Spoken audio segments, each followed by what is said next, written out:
Now this illustration deals with the disconnect maybe being locked in the open position.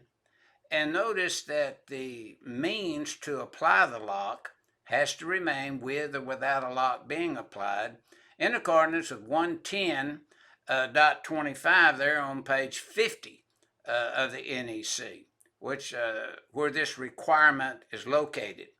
Now, notice the disconnecting means is within sight of the controller.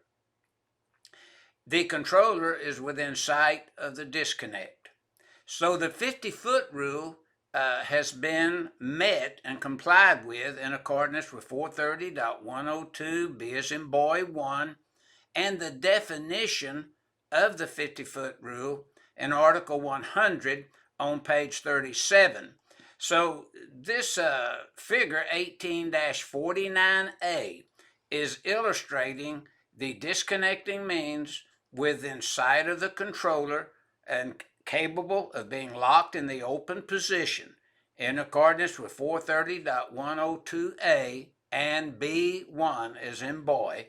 And that's what this illustration is showing the user of the code book and also the user of Stallcup's electrical design book, illustrating this rule with figure 18-49A.